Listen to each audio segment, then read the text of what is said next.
He had everything, yet nothing that made life worth waking up to. When billionaire CEO Lennox Vale collapsed alone in his marble bathroom, it wasn't the board members or brokers who saved him. It was the maid who folded his shirts, the woman he never thought twice about. Until that day. Have you ever loved someone who didn't even know you existed, until their life depended on you? She was invisible, until she breathed life back into his chest. But what began as CPR on a cold bathroom floor evolved into the kind of love that few ever witness, and even fewer survive to tell. What if the one who saved you gave you more than your life back? What if she gave you a future, a home, and then quadruplets? Before we unfold this extraordinary love story, I want to thank each one of you, my beautiful Love and Twilight's family. If this story touches your heart like it did mine, please like, share, comment below, and subscribe for more heart-healing tales. Now let's begin. At 42, Lennox Vale stood at the very summit of success, yet felt as if he were drowning in silence. From the top floor of Voltec's glass tower, he stared at the city below. The skyline sparkled like a polished jewel, one he had shaped with ambition, sleepless nights, and sacrifice. Yet this morning, none of it stirred pride within him, only emptiness. His penthouse office was a marvel of design, chrome, stone, and minimalism, but it was as sterile as the life he'd curated. He had wealth, power, and influence, but no one to share coffee with. No one who asked how he slept. No voice waiting for him when he returned home. Behind him, an assistant's voice echoed through the intercom. "Sir, your Singapore partners are ready for the 9 a.m. call." He didn't answer. Instead, he loosened his tie and walked toward the restroom, his heartbeat thunderous. A strange tightness was building in his chest. Perhaps indigestion. Maybe stress.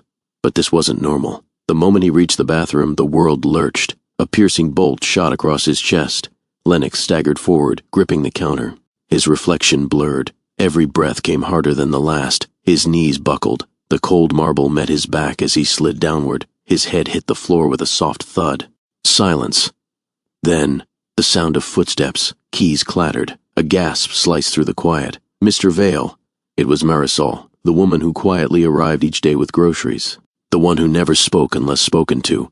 The one who knew every corner of his apartment, every drawer, every scent of his cologne. Now she was on her knees beside him, pressing 2 fingers to his neck. "No pulse," she whispered, more to herself than anyone else. Her hands trembled, just for a second, then steadied. She called out for help, her voice loud and sharp. Then she dropped the phone and began compressions. Her palms pressed rhythmically against his chest. 1, 2, 3, breathe. Tears welled in her eyes, but she didn't stop. Her hands moved with fierce precision. She counted aloud. She didn't care about protocol or job titles. This was life and death. When the paramedics burst in moments later, they found her still working, drenched in sweat, whispering prayers between breaths. When Lennox opened his eyes, he saw white. Not clouds, not heaven, hospital lights. A slow beep filled the air. He blinked, trying to make sense of the wires, the tightness in his chest, the ache in his limbs. "You're awake." That voice. He turned. There, sitting beside his bed, was Marisol. Her braid was loose, her blouse slightly wrinkled, her cardigan clutched around her shoulders like armor. "What happened?" "You collapsed," she said gently, rising to pour him a cup of water. "Cardiac arrest. I found you. You weren't breathing. You were there," he murmured, accepting the water with a trembling hand. "I did what I could. CPR. Until help arrived." He studied her, truly looked at her, for the first time. She looked exhausted, but beneath it calm, grounded. "Real. You saved my life," he whispered.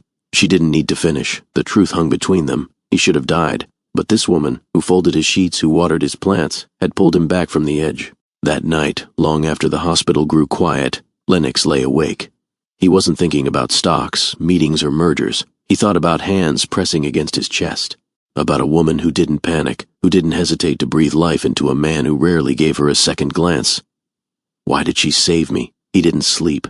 2 days later, the cardiologist confirmed the diagnosis, a genetic heart condition, undiagnosed, silent, fatal if untreated.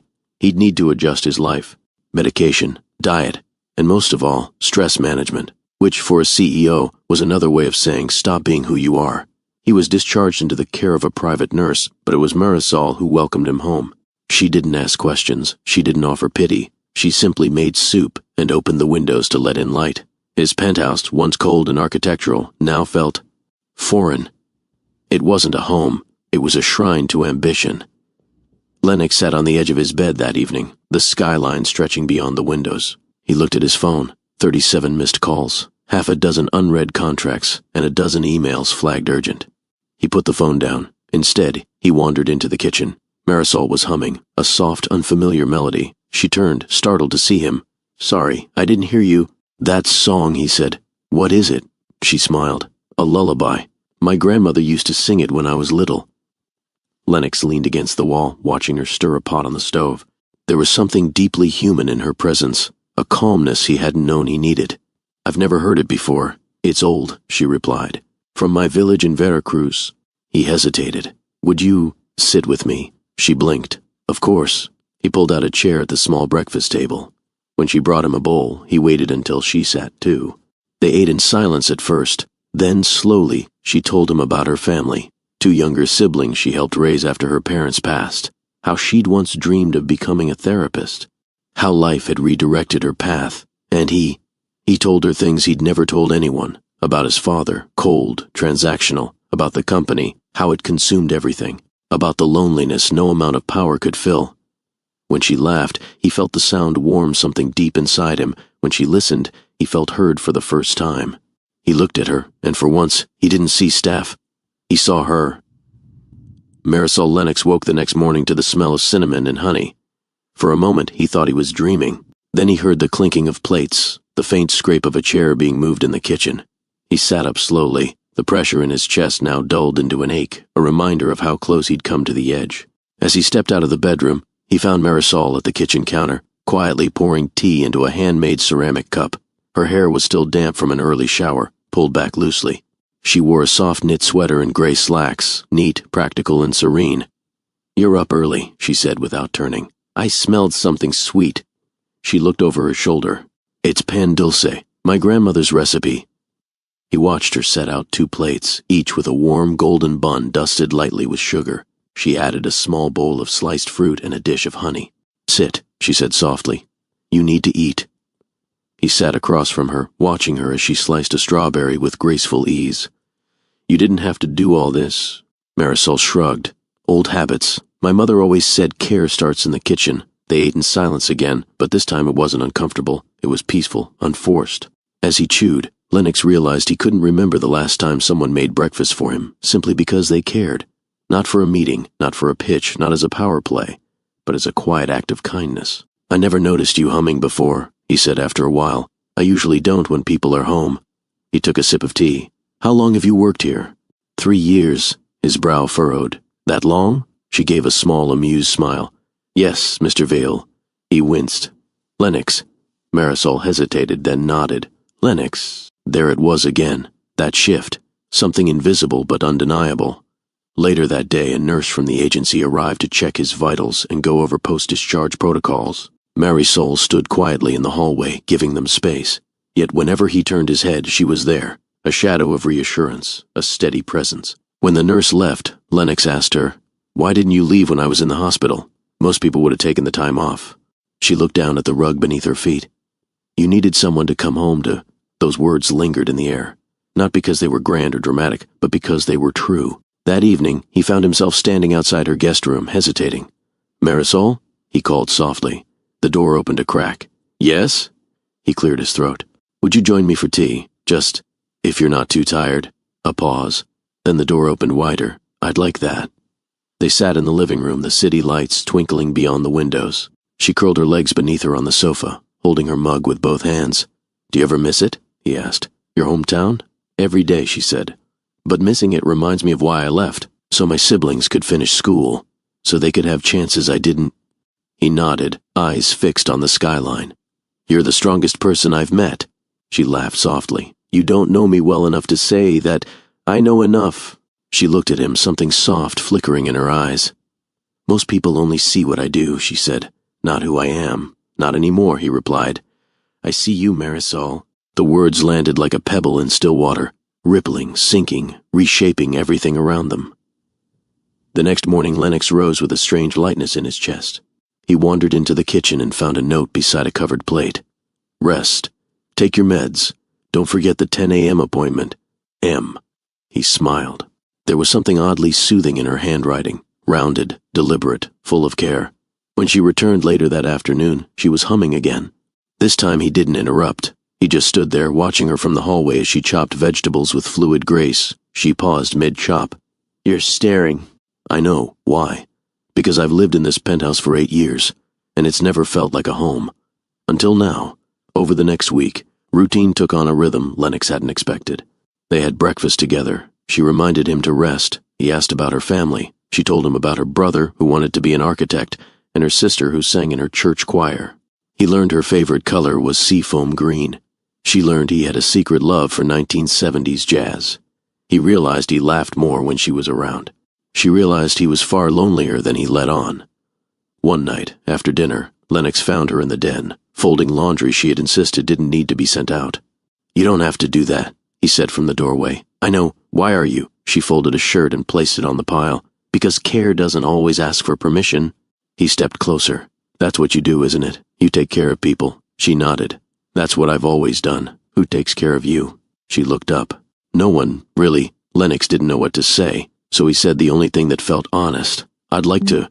The world outside moved fast, faster than Lennox could follow. Emails flooded in. The board requested updates. Clients called. His phone buzzed without pause, but he ignored it all. For the first time in his adult life, Lennox Vale chose stillness. He chose to sit in his sunroom, sipping herbal tea while the morning light warmed his shoulders. He chose to let someone else, Marisol, set the rhythm of the day. She never rushed him, never treated him like a task to manage. She simply moved through his world with calm precision, bringing with her a sense of ease he hadn't known he needed. One afternoon he found her kneeling beside a large planter, repotting one of his mother's old orchids. "You know how to care for those?" he asked. She looked up, cheeks smudged with soil. "They just need attention and patience." He sat nearby, watching her hands gently loosen the roots. "I always thought they were too delicate," he admitted. "They're not," she replied. "They just bloom quietly." He didn't miss the meaning in her words. Behind him he heard Marisol's soft footsteps. She stopped at the threshold, watching. "I didn't know you played." "I don't," he replied. "Not anymore. You should." He looked at her over his shoulder. "Why?" "Because you're still here," she said. "And that's reason enough." He turned back to the keys. That night he played a simple melody, and though he hit the wrong notes more than once, he didn't stop. Marisol listened from the kitchen, not interrupting, just present. The next morning he found another note waiting on his breakfast tray. "Play again tonight." The house felt lighter because of it. "M." He smiled, folding the note neatly before placing it in the drawer beside his watch collection. Days passed with a new kind of purpose. Lennox's doctor approved light movement, and Marisol suggested evening walks on the private terrace. The air was crisp, the breeze smelled of pine and distant bakery sugar. He looked at her, confused. Stopping what? The machine, the pace, the chase. He thought for a moment. "I wouldn't know who I was without it. Maybe that's the problem." He stopped walking. She turned to face him. He searched her face, trying to read what she meant. But her expression wasn't judgmental. It was honest, soft, grounded. "You think I've been running from myself," he said. "I think maybe you've never had permission to slow down." He nodded slowly, swallowing the truth. That night he stood in his closet, staring at his suits. Row after row of charcoal wool and navy silk, perfectly pressed, impeccably tailored, but not one of them made him feel anything. He reached instead for a sweater he hadn't worn in years, soft, simple, warm. When he walked out, Marisol smiled. "You look comfortable." "For once," he said. "I think I am." They cooked dinner together, an experiment really. She gave instructions. He fumbled. She laughed when he burned the garlic. He playfully blamed the pan. When the food was finally plated, it was far from perfect. But they ate every bite. Afterward, as she rinsed the dishes, he stood behind her, hands in his pockets. "You know, I've had chefs prepare 6-course meals for clients who barely tasted a thing." She looked over her shoulder. "And this?" "This," he said quietly, "tasted like home." The next morning, Marisol lingered in the hallway longer than usual before leaving. "I won't be here tomorrow," she said. He looked up from his tea. "Why not?" "I have a family thing. My brother's graduating. I'll be back the next day." He nodded, masking disappointment. Congratulations to him. Her eyes softened. "Thank you." She hesitated, then added, "I left soup in the freezer, and a note. Just in case you forget your pills." He offered a half smile. "What would I do without you?" "You'd be fine," she said, "but maybe a little lost." He didn't argue, because it was true. The day without her passed slowly. Lennox wandered the penthouse in silence. The air felt heavier, the rooms colder. Every polished surface reflected a version of him that no longer felt familiar. He sat at the piano again, played. Poorly, but her absence was loud, and her return the next day brought light back in. That evening he told her something he hadn't told anyone. When I was 12, my father told me I had to earn love, that it wasn't something freely given.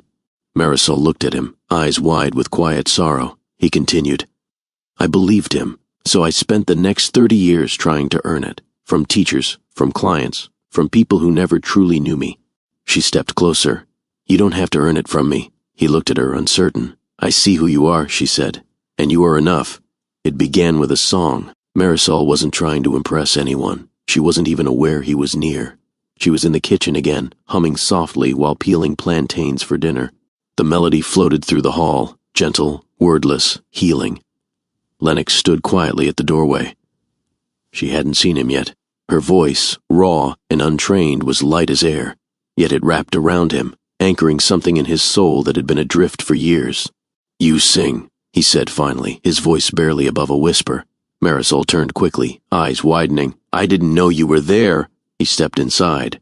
I didn't mean to startle you. That song, it stopped me. She looked down at her hands. It's just something I grew up with. What's it called? Dormilon, she said softly. It means sleepyhead. My mother used to hum it when we couldn't fall asleep. He nodded, eyes fixed on her. I haven't heard anything that beautiful in a very long time. A faint blush warmed her cheeks. She returned to slicing with quiet concentration, but the air between them had shifted. More was being said than words could contain. Later that night, Lennox found himself lying in bed, staring at the ceiling, replaying her voice in his mind. It wasn't the technical perfection of her tone that stirred him. It was the intimacy, the way her sound made space feel safer, softer. For years, silence had been his companion, cold, necessary, professional. Now it felt empty. He wanted more of her voice, more of her stories, her glances, her laughter when he mistook cumin for cinnamon. The next day they found themselves in the study, Marisol organizing bookshelves, Lennox browsing. I didn't know you liked poetry, she said, holding up a well-worn collection by Pablo Neruda. He shrugged. Only when no one's watching, she smiled. It's one of my favorites.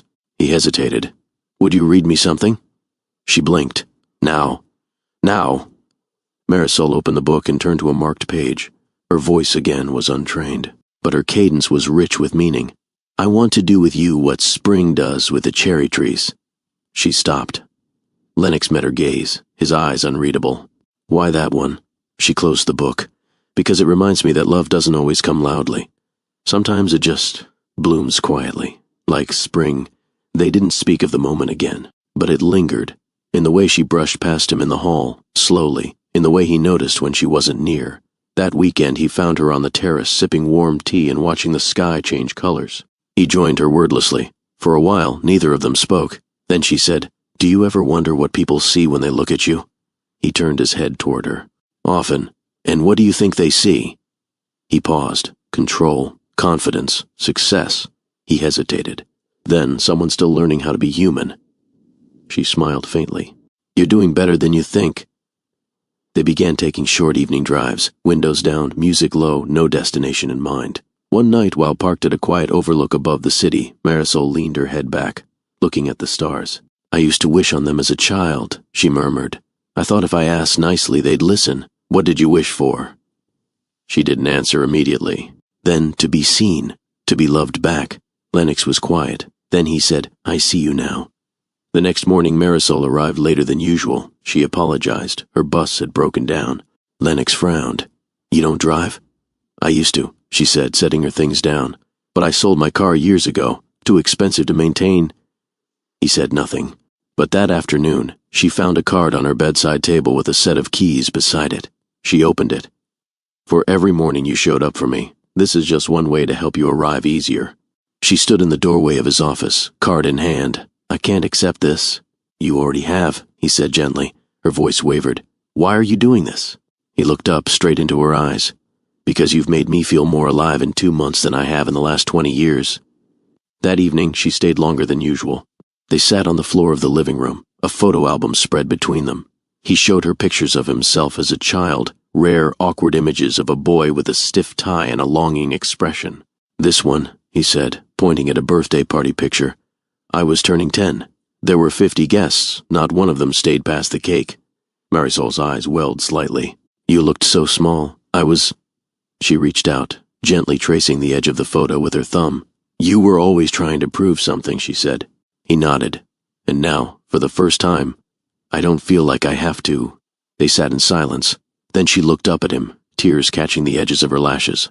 I never thought I'd matter this much to someone like you. He cupped her face gently, his thumb grazing the curve of her cheek. And without fanfare, without orchestration, he kissed her. Soft, certain, unrushed. When they parted, she rested her forehead against his. You're not who I thought you were, she whispered. I'm finally becoming who I was meant to be, he replied. Rain painted the city in long streaks of silver as Lennox pulled his car to the curb outside a modest brownstone. The windshield wipers hummed softly, keeping rhythm with the quiet storm outside and the louder one within him. Beside him in the passenger seat, Marisol reached for the door handle. Thank you for driving me, she said, her voice gentle, almost too quiet over the sound of the rain. He didn't respond immediately. Instead, he watched the droplets collect on the glass, each one catching bits of streetlight. When she touched the handle again, he spoke. Wait. She turned, her hand frozen. His fingers tightened around the steering wheel. I don't want tonight to end. The honesty in his tone surprised even him. Marisol offered a faint smile. Neither do I. He exhaled, then slowly looked at her. Then don't go, she blinked. Lennox, stay. Her lips parted uncertain. I don't mean forever, he added quickly. I want to wake up tomorrow and hear your voice. I want to have coffee with you. I want more of today. A long silence passed. Then, without a word, she withdrew her hand from the door. He drove them home. Back at the penthouse, the city's glow filtered softly through the floor-to-ceiling windows. Marisol stood in the hallway, fingers curled around the handle of her weekend bag. She'd packed lightly, never assuming anything. I'll stay in the guest room, she said gently. Lennox nodded. Of course. He lingered in the doorway after she disappeared inside. It wasn't about proximity, it was about presence. She was still here. In the days that followed, everything felt different, yet beautifully familiar. They moved through the same routines, breakfast, small talk, music in the background. But now, every glance held weight, every brush of hands carried meaning. One morning, he noticed she'd arranged flowers in a cobalt blue vase on the dining table. I don't remember buying those, he said, approaching them. You didn't. I picked them up from the corner stall. You needed color in here. You were right, he said softly. Marisol smiled. I usually am. He laughed, a sound more frequent these days, more sincere. They began sharing more, books, memories, dreams. One afternoon, he found her sketching on the back of an old envelope. You draw? He asked, leaning over her shoulder. She quickly folded the paper. Only sometimes. Let me see. She hesitated, then opened the envelope and turned it toward him. It was a pencil sketch, simple but striking, of a woman sitting on a bench under a tree, wind lifting her hair. It's beautiful, he said. Is it someone you know? She smiled. It's someone I wish I knew better, a version of me that used to believe in quiet moments. He stared at the image, then at her. I think I'm starting to meet her. That evening they made dinner together again. He burned the rice. She saved it with fresh cilantro and laughter. They ate by candlelight, not planned, but organic. Afterward, he pulled out the old record player he hadn't touched in years. A soft jazz record crackled to life. He offered his hand. Dance with me? She hesitated. There's no one watching? He shook his head. Only me, and I like what I see. She placed her hand in his. They moved slowly across the living room floor. No rehearsed steps, no performance, just sway and breath, heartbeat and warmth. When the song ended, he didn't let go. He whispered, I'm falling for you. Her gaze met his, steady, searching. I know, she said softly. I feel it too. The next morning, they sat on the balcony wrapped in a shared blanket, sipping tea. A delivery van pulled up in front of the building. Marisol tilted her head. Expecting something? Maybe. A few minutes later, a package was placed in her hands, small, neatly wrapped in ivory paper. She looked at him, puzzled. You didn't have to open it. Inside was a journal. On the first page in his handwriting were the words, For the stories you haven't told yet. I hope they all have happier endings. Tears sprang to her eyes. I don't know what to say. She closed the journal gently. I think I will. That night they lay side by side on the couch, watching a classic film. She fell asleep with her head on his shoulder. He didn't move, just listened to her breathing, his hand resting over hers. In the flickering light of the screen, Lennox knew something with complete certainty. She had become his calm, his rhythm, his home. The invitation arrived on soft cream stationery, engraved with gold trim and Lennox's name embossed at the top. It was a formal charity gala, hosted by a major investor of Valitech. Attendance wasn't optional, it was expected. For years, Lennox had shown up to these events alone, arm in arm with a signature cocktail and a rehearsed smile. But this time felt different. This time he wanted to be seen, truly seen, not with a socialite, not with someone from his world, but with someone who made his world feel real. He wanted Marisol by his side.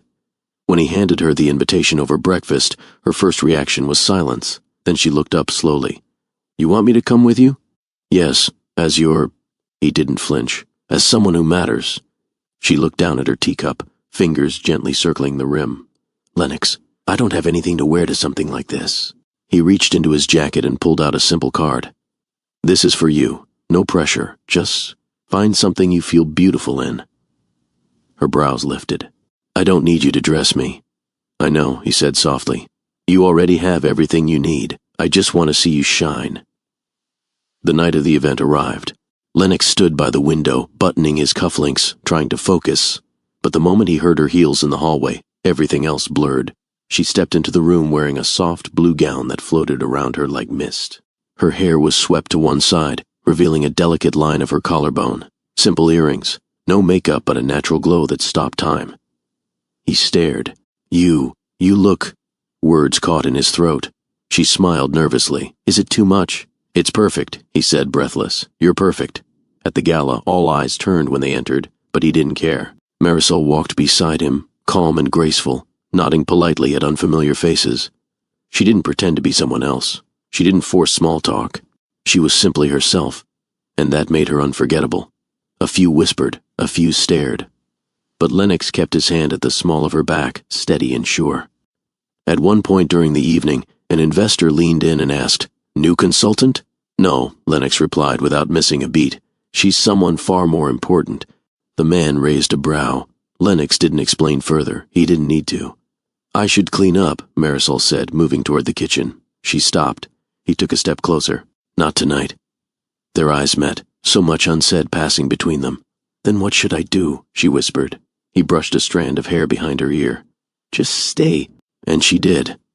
They sat on the couch with no music, no TV, only the low hum of the city and the quiet cadence of their breathing. "I didn't expect any of this," she said. "Neither did I," he replied. "But now, I can't imagine not having it." Her gaze softened. "You used to be so distant." "I had nothing to hold on to," he admitted. "Then you walked in and gave me something real." She leaned closer. "And what are we now?" He didn't hesitate. "We're everything I never knew I needed." He kissed her again, this time not with restraint but with tenderness and longing, not rushed, not hesitant, but whole. She responded with the same certainty. Her hands found his chest, his arms, the places where life had once hurt him, and replaced the ache with warmth. They moved together, not in passion alone, but in trust, in reverence, in the quiet promise that sometimes love grows best in the spaces between words. Later, wrapped in a shared silence under a cream wool blanket, she traced slow circles on his chest. "I was afraid to believe in this," she whispered. "So was I." She looked up at him. "But I do." He pulled her closer. "Then we'll believe in it together." The next morning, the sunlight broke through linen curtains, brushing across her sleeping face. Lennox lay beside her, watching. For the first time in years, he didn't wake to dread. He didn't reach for his phone. He didn't think about deadlines or charts. He just watched the woman beside him breathe. She stirred, eyes fluttering open. "Hi," she whispered. "Hi," he replied, smiling. She tucked her head into the crook of his neck. "You're different in the morning," she teased. "I've never had a reason to be soft before," he murmured. Later that day, as she folded clothes in the laundry room, he leaned against the doorframe watching her. "What are you thinking about?" she asked. He shrugged. "About how many years I spent collecting things, instead of building something." She paused. "And what are we building now?" "A life," he said. "One that doesn't need to impress anyone but us." Days no longer passed unnoticed. They were measured now, not in deadlines, but in the small, tender rituals Lennox and Marisol created together. Mornings began with shared silence over coffee, eyes meeting between sips. Afternoons passed with books open on opposite ends of the couch, toes brushing beneath the cushions. Evenings were for music, sometimes classical, sometimes a soft playlist Marisol had introduced him to. She called it healing noise. Lennox called it home. One Saturday, while rearranging the pantry, Marisol uncovered an old guitar. "I used to," Lennox said, surprised it still existed. She handed it to him. "Play for me." He sat, tuning the strings gently, then strummed a few tentative chords. The sound was rough at first, but as his fingers found rhythm, the room began to shift. Marisol leaned against the counter, arms folded, smiling faintly. "You have a good memory," she said. He looked up at her. "You've made me remember." Later that afternoon, as they shared fresh pineapple slices over a late lunch, Lennox asked, "Have you thought about what you'd do if you weren't here?" Marisol tilted her head. "You mean career-wise?" He nodded. "If everything else in your life hadn't needed sacrificing, if you had the time, the support, the freedom." She didn't speak for a moment. Then, softly, "I wanted to study behavioral therapy, help women who've gone through loss, trauma." He listened quietly, letting the weight of her words settle. "And why did you stop?" he asked. "My parents died," she said. "I became responsible for Carlos and Maria. Rent was due. Tuition wasn't an option." He reached for her hand. "It still is." She shook her head gently. "It's too late." "No," he said, voice firm but tender. "It's just beginning." That evening she found a brochure on her nightstand, adult degree programs in therapy and mental health studies. A sticky note stuck to the cover read, "Whatever you dream, I'll stand behind it."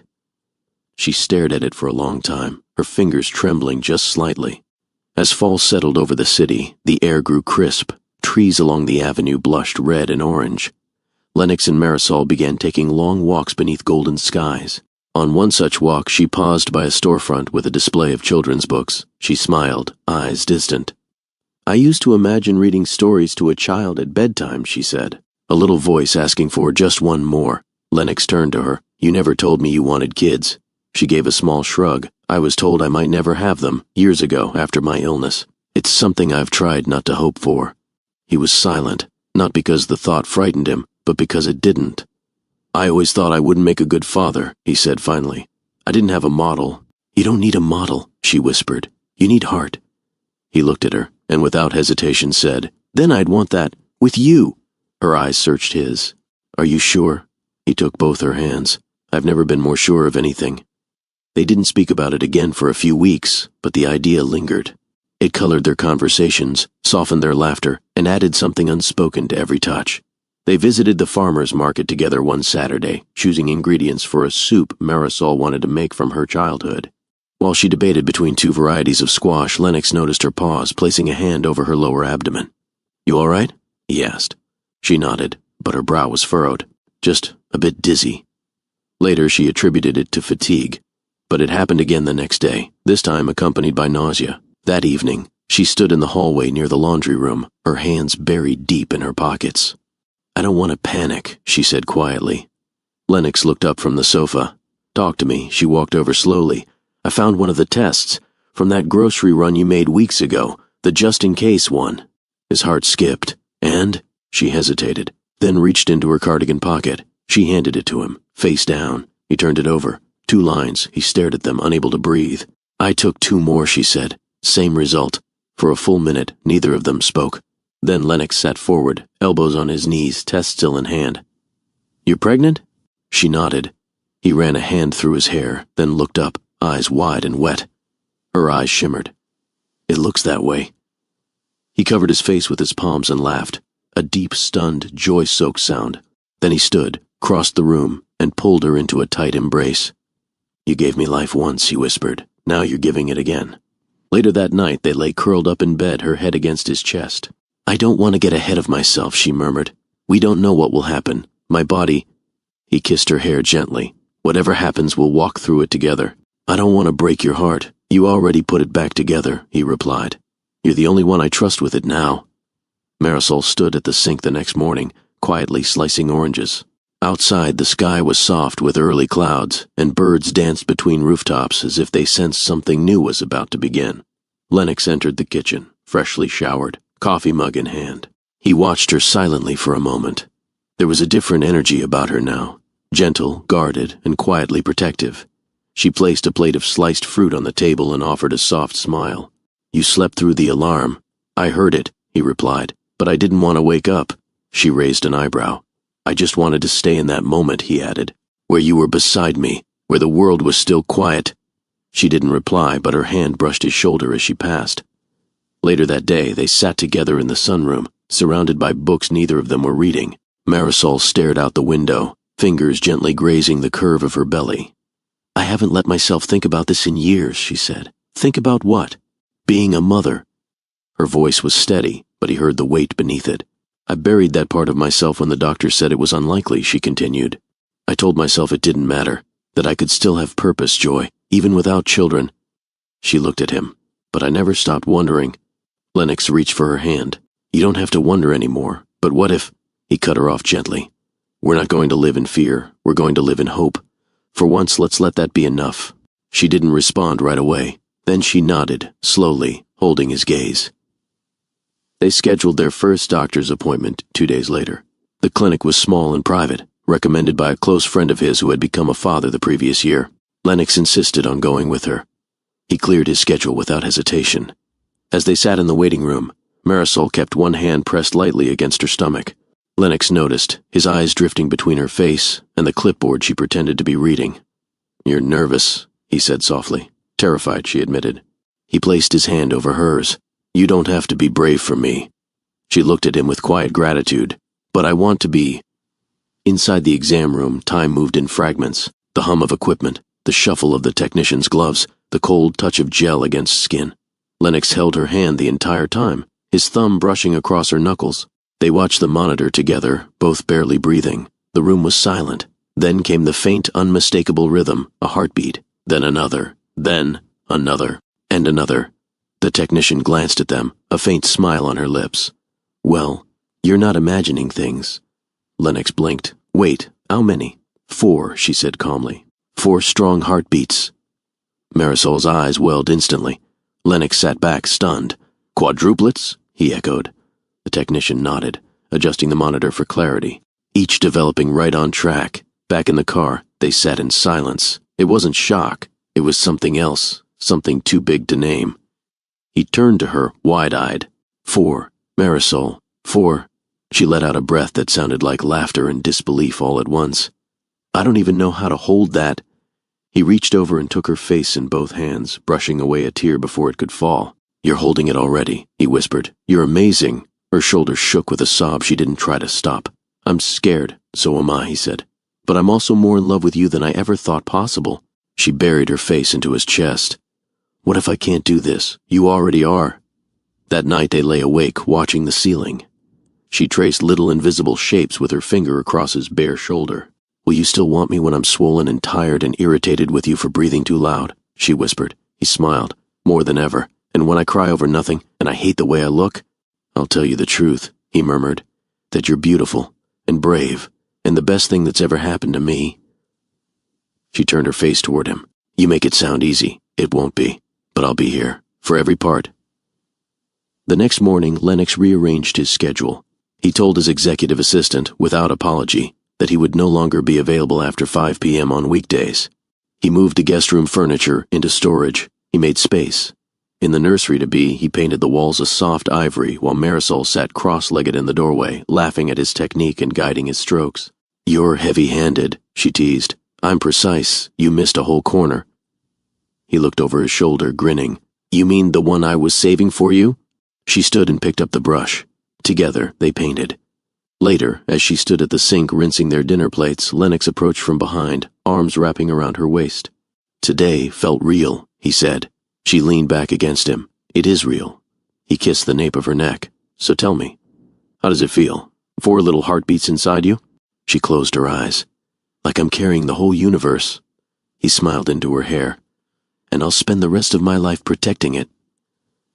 It was just before sunrise when Marisol stirred in bed, her brow furrowed in sleep. Lennox lay beside her, already awake, quietly watching the outline of her face in the soft light slipping through the curtains. She turned slowly, eyes still heavy. "You're staring again." "I can't help it," he whispered. "I still wake up trying to believe this is real." Her hand moved to his chest, settling over his heart. "It is." They stayed that way for a long time, wordless, wrapped in each other, breathing in the weight of what was coming. By mid-morning, Marisol was perched on the edge of the bed, a distant look in her eyes. She'd been more tired than usual. Her appetite shifted constantly, her moods curling like smoke, subtle, ever-changing. She had laughed last night and cried at the same commercial an hour later. When Lennox offered to run errands, she just nodded, her fingers trailing her stomach in thought. "Pick up more of the ginger candies," she added. He paused at the doorway. "Feeling queasy again?" She didn't answer right away. "Not exactly," she murmured, "just unsettled." That evening, as they prepared dinner, Marisol stepped away from the stove and leaned against the counter. Lennox noticed instantly. "Talk to me." She looked up. "Something's different. Different how? My body feels more full, heavy, like everything is stretching." He dried his hands and came over to her. "Sit." She did. He knelt down and removed her shoes, gently massaging her feet. "You're glowing," he said. She looked unconvinced. "I feel like a balloon." He kissed her knee. "You're the most beautiful balloon I've ever seen." That made her laugh, then cry, then laugh again. Later, while Lennox read in the living room, Marisol appeared holding a thin white stick in her hand. He set the book down slowly. "You took another test?" She nodded. "I needed to see it again. I don't know why. I just needed to." He stood and took it gently from her fingers. 2 dark lines, still positive, still undeniable, still happening. He looked at her with a quiet reverence. "Is this real enough for you now?" she whispered. He wrapped his arms around her. "It's so real it scares me." The next morning, they visited the doctor again for another scan and to begin more detailed prenatal care. Marisol sat on the table in a loose sweater, hands gently curved around her stomach. Lennox stood close, fingers resting on her shoulder. "Yes," Marisol whispered. The room filled with sound, tiny heartbeats, fluttering in perfect rhythm, one after the other. Lennox's breath hitched. The technician turned the volume down and smiled warmly. "They're strong. All 4 of them." Marisol blinked rapidly, pressing a hand over her mouth. Lennox stepped forward, brushing tears from her cheek with the back of his knuckle. "I don't have words," he said softly. "You don't need them," she replied. "You're here." Back home, Lennox stood by the nursery door, arms crossed, surveying the progress. The walls were freshly painted. 4 cribs were lined up against one side, 2 already assembled, 2 still in boxes. Shelves waited for blankets and books. He could barely believe it. He turned when he heard footsteps behind him. Marisol stood with her hands behind her back. "I found something," she said. She handed him a pair of baby shoes, tiny, white, soft-soled. He took them gently, overwhelmed. "These are so small. I thought you'd like them." He held them up to the light, studying every stitch. "I don't think anything has ever felt so big." Over the next few days, the atmosphere in the penthouse shifted. It became softer, quieter, yet somehow more alive. Marisol began writing in the journal Lennox had given her weeks earlier. He'd find it resting on the windowsill or near the bassinet, always open to a new page filled with gentle hopes and fears. She read to the babies each evening, old folk tales and picture books. Sometimes Lennox joined her, sitting on the floor as she read in 2 languages, her voice calm and melodic. "Do you think they can hear me yet?" she asked one night. "I think they already know who you are." On a particularly still afternoon, Marisol sat cross-legged by the terrace, sketching. Lennox walked in quietly and stood behind her. The drawing was of a tree, large with 4 strong branches reaching toward the sun. Beneath it sat a woman with long hair, and beside her, a man holding a child in his arms. She looked over her shoulder and smiled. "It's a start." He leaned down and kissed the top of her head. "It's more than that. It's a future." That evening, as they curled on the couch under a shared blanket, Marisol rested her head on his chest. She whispered, "I still can't believe this is happening." Lennox exhaled deeply, his arm around her. "Me neither," he said, "but I'm not letting go of it. Not for anything." She tilted her face toward his. "Promise me something? Anything. When it gets hard, and it will, promise me you won't disappear." He nodded, pulling her closer. "I'm not going anywhere." The waiting room was quiet, softened by pastel walls and the hum of distant monitors. Lennox sat beside Marisol, fingers laced with hers, his foot gently tapping against the floor in a slow, uneven rhythm. She was calm on the outside, but he could feel the tension beneath her stillness. Their last visit had confirmed everything. But today, the scan would show more. Development, growth, how each of the 4 heartbeats had progressed. 4. Even now the word sent a ripple through his chest. It felt both miraculous and overwhelming. "Have you thought of names?" Marisol asked quietly. He looked at her, surprised. "You have?" She opened her mouth, but just then the nurse called her name. Marisol squeezed his hand tightly. "Later," she whispered. Inside the ultrasound room, the air felt heavier somehow, more intimate. Marisol lay back on the reclined table. Lennox sat beside her, holding her hand, his thumb gently stroking hers. The technician entered and greeted them with a warm nod. "Back again, I see." Back for a miracle update, Lennox replied. The technician dimmed the lights and prepped the equipment.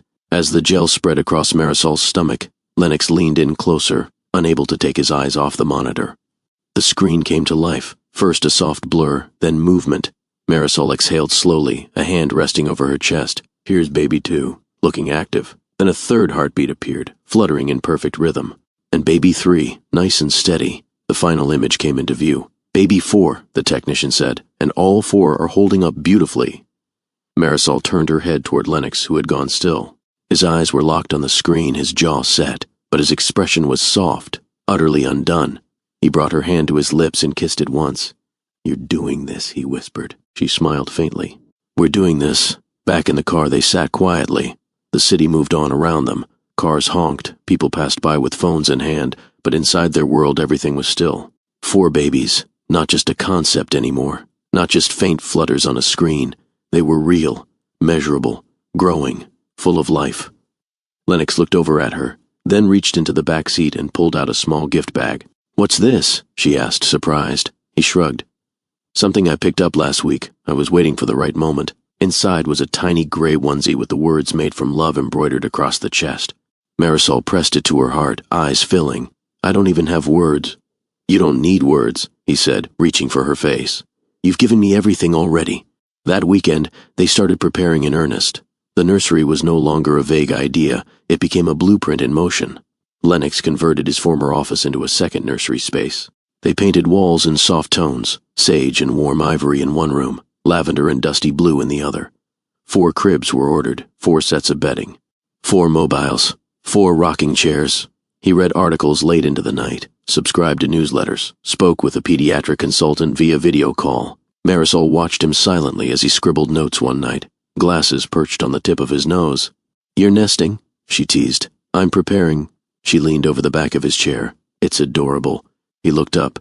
Is it? She kissed his cheek. Yes. By the second week of preparation, their calendar filled with appointments, nutritionists, wellness coaches, a birthing class designed for high-risk pregnancies. Marisol handled it with grace, even as fatigue crept in.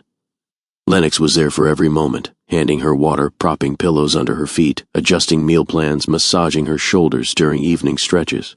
One night she woke to find him sitting beside the bed, softly humming one of the lullabies she had once sung in the kitchen. He hadn't noticed she was awake. She reached for his hand. You're scared too, aren't you? He didn't pretend. I'm terrified, he admitted, but I've never wanted anything more. A week later, they visited a specialty imaging center for a 3D ultrasound. Marisol lay on the table once again, and this time the images were sharper, tiny fingers, the curves of cheeks, the fluttering of eyelids. Lennox stared at the screen in awe. He whispered, They already have your nose. Marisol chuckled. Poor things. No, he said, brushing a hand through her hair. Lucky. When the technician turned the screen slightly, baby 3 kicked hard enough to startle everyone. Well, she said, laughing, we know who's going to be the feisty one. Lennox shook his head in disbelief. They're real, all of them. I can't get over it. Marisol turned her head to him, eyes brimming. Neither can I. That night, back home, she placed his hand on her belly as the babies moved together for the first time. He gasped softly. That's them, she nodded. It's the beginning. They lay back on the couch together, hands entwined over her stomach, the city lights flickering behind the curtains. I thought my legacy would be the company, he whispered. She turned toward him. And now? He kissed the edge of her jaw. Now I know it's them. It began just before dawn. Marisol shifted beneath the covers, her breath catching in her throat. At first she thought it was a cramp, maybe one of the harmless contractions her doctor had warned her about. But then came another, stronger, more deliberate. She sat up slowly, pressing her hand to her belly. The babies weren't kicking, they were quiet, still, but something deep inside her had changed. She inhaled sharply through her nose. Lennox. He stirred beside her, blinking. What is it? She turned to face him, her voice low and certain. It's time. Everything after that moved in measured urgency. Lennox jumped out of bed, already reaching for the hospital bag they'd packed 2 weeks prior. He called the hospital, alerting them they were on their way. Marisol leaned on the edge of the bed, breathing through another contraction. He was calm, but his eyes never left her. You're doing great, he said, brushing her hair back. We've got this. The car ride was quiet, save for her soft breathing and the occasional squeeze of his hand. The sun had barely risen when they pulled into the hospital's private entrance. Nurses met them at the door with a wheelchair and a team already briefed on her pregnancy. Inside the labor suite, soft lights glowed above. A nurse attached monitors. The gentle thump-thump-thump of 4 tiny heartbeats echoed through the room. "You're dilated enough," the doctor confirmed. "We're going into delivery soon." Marisol nodded, eyes steady, but her fingers curled tightly around Lennox's. "I'm not ready," she whispered. He bent close. "You don't have to be. We'll face it one breath at a time." She looked at him with a mixture of awe and fear. "What if something goes wrong?" "Then we'll walk through that too," he said. "But not alone. Never alone." They prepped her quickly. The medical staff moved with experience and focus, positioning her for the scheduled C-section. Lennox stood beside her, gowned, gloved, and eyes locked on hers. Time warped. Then came the moment. A cry pierced the room, a strong, full-bodied sound. "That's baby 1," the nurse called out, lifting a tiny figure into view. Lennox's knees almost gave. His hand gripped Marisol's tightly. Another cry followed, then another, and then a fourth, softer but sure. Each sound struck like thunder, shaking the silence into pieces. Tears poured down Marisol's cheeks. "They're here." Lennox bent down and kissed her forehead. "You did it." "No," she whispered. "We did." The next few hours passed in quiet celebration. One by one, the babies were swaddled and brought over. 2 girls, 2 boys, tiny bodies, soft sighs, wrinkled fingers, curling instinctively. Marisol held one daughter against her chest, eyes locked on the baby's face as if memorizing her features by touch alone. Lennox held the other 3 in turns, overwhelmed, heart thunderstruck. At one point he stood in the corner, cradling the smallest of the boys, rocking gently as tears streamed silently down his cheeks. He whispered promises, each one simple, sacred. "I'll protect you. I'll be better for you. I'll love you forever." By late afternoon, the new family was settled in a private recovery suite. Marisol lay in bed, glowing with exhaustion. The babies rested nearby in bassinets, each one swaddled in warm-toned blankets with hand-stitched tags. "Baby A, Baby B, Baby C, Baby D." Lennox paced slowly between them, watching their chests rise and fall. He finally sat beside Marisol and took her hand. "How are you feeling?" he asked. "Sore," she replied, smiling softly, empty, and full at the same time. He nodded. "You're incredible." She looked toward the bassinets. "They're perfect." He followed her gaze. "You're perfect." Later that night, a nurse entered quietly to check vitals. She paused beside Lennox, who was now asleep in a chair, one hand resting over a bassinet. She whispered to Marisol, "He hasn't taken his eyes off them all day." "I know," she replied. "He's already theirs." Just before midnight, Marisol woke and sat up slowly. Lennox stirred. "What's wrong?" "Nothing," she whispered. "I just wanted to hold them again." He helped her up, guiding her to the rocking chair near the window. She settled in, and he brought her one baby at a time, placing them carefully in her arms until all 4 were wrapped in her embrace. The moonlight bathed her skin in silver. She rocked slowly, humming the lullaby he had once heard in the kitchen. Lennox stood behind her, arms around her shoulders, head resting gently against hers. "You're home now," he whispered, "and so are they." The Vale residence no longer resembled the silent, minimalist penthouse it once was. Gone were the empty corners and untouched surfaces. In their place, stacks of colorful books, puzzles missing one piece, juice cups with mismatched lids, and endless crayon masterpieces taped proudly to the walls. A tiny shoe rested on the windowsill. A doll lay face down in the hallway, and in the heart of the home, laughter echoed freely. Lennox stood in the backyard garden, sleeves rolled to his elbows, shirt damp with morning dew. The sun had just crested the skyline, bathing the lawn in soft gold. He knelt beside a patch of basil and pinched the leaves thoughtfully. Behind him, 4 sets of footsteps galloped through the grass. "Daddy!" He turned in time to catch 2 of them, Leo and Isla, colliding into his legs, giggling uncontrollably. "You said we could pick strawberries today." Isla squealed. "We did, and we will," he said, lifting them effortlessly, one on each arm. "Only if you ask nicely," a voice chimed from behind. Marisol appeared in the doorway, holding a small basket and smiling. Her soft yellow dress fluttered in the breeze, her curls bouncing as she descended the steps. She'd braided tiny flowers into the strands, just like she used to as a child. James and Lucia trailed behind her, dragging a red wagon. Lennox set the twins down and opened his arms as the rest of his children tackled him. "Where's my thank you kiss?" he teased. They lined up dramatically, each pressing a tiny kiss to his cheek, giggling as they left invisible lipstick smudges from their play makeup set. "You've corrupted them," he whispered to Marisol, grinning. "They were born perfect," she replied, leaning in to kiss his temple. Breakfast on the patio had become a family tradition. Fresh fruit, toasted bread, warm eggs, and chaos. Lucia spilled her milk. James insisted he saw a cloud shaped like a dinosaur. Leo sang loudly, off-key, about pancakes. And Isla fed crumbs to a bird she named Squeaky. Lennox watched it all, heart full, eyes misty. 5 years ago, he wouldn't have believed this life could ever be his. He reached across the table for Marisol's hand and squeezed. She smiled. "You're thinking again. Always good thoughts? The best?" That afternoon, while the children played on the rug surrounded by blocks and plush animals, Lennox and Marisol sat together by the fireplace. She reached into a drawer and pulled out a sealed envelope. It came. He turned toward her, immediately alert. "The results?" She nodded. He opened it carefully, hands steady but heart racing. He read the letter slowly, then again, silently mouthing the words.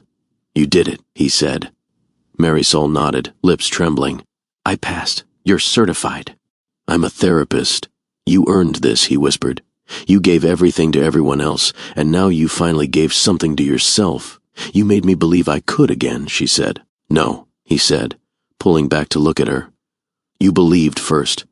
I just stood beside you." That evening, as twilight folded over the city, they walked hand in hand through the neighborhood, the quadruplets skipping ahead, pointing at windows filled with fairy lights and waving at passers-by. A neighbor smiled and whispered to her partner, "That's the tech guy, right? And his wife?" Marisol didn't hear, but Lennox did, and for the first time he didn't care how people saw him. He looked at Marisol, who once sang lullabies in his kitchen, who once breathed him back to life, and felt the most profound sense of gratitude. He wasn't a CEO with a legacy. He was a husband, a father, a man reborn. Back home, bedtime was a dance of stuffed animals, missing blankets, and stories half told. Marisol read to the girls, while Lennox took the boys through their rocket ship tuck-in routine. 5, 4, 3, 2, James giggled. 1, blast off into dreamland. They settled, finally, breathing slow and steady, each in their own bed beneath glow-in-the-dark stars on the ceiling. In the doorway, Lennox and Marisol stood quietly, side by side. "They're getting so big," he whispered. "They're getting louder," she teased. He chuckled. "I love it." She leaned her head on his shoulder. "So do I." Later, in the living room, Lennox lit a single candle and poured 2 glasses of wine. They curled together on the couch, wrapped in their familiar wool blanket, surrounded by echoes of the life they built. "You remember what you asked me that first night we danced?" Marisol asked. He nodded. "If you'd dance with me even if no one else was watching."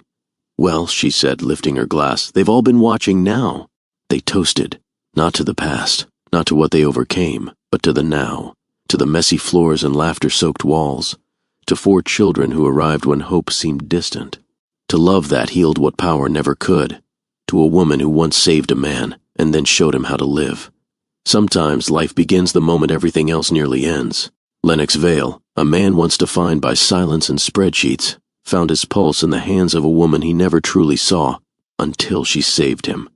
Marisol never asked for recognition. She never needed a stage. All she ever wanted was to matter, and somehow she became the reason a broken man learned to love, to live, and to believe again. Together they raised 4 children not just in a home, but in the rhythm of grace, honesty, and second chances. Their love wasn't loud. It didn't seek attention. But it changed everything, and that was more than enough. Before you go, I want to ask you something personal. Have you ever overlooked someone who ended up changing your life? This story wasn't just about romance. It was about rediscovery, about the quiet miracle of being seen, not for what you do, but for who you are. If Lennox and Marisol's journey moved you, if it reminded you that healing is possible, that love doesn't always arrive with a grand entrance but sometimes through a gentle whisper, then don't leave without showing some love. Drop a comment below. What part of their story touched you the most? Hit like if you believe in second chances, and please share this video with someone who needs hope today. Because sometimes all it takes is one story ... to remind someone that they still matter.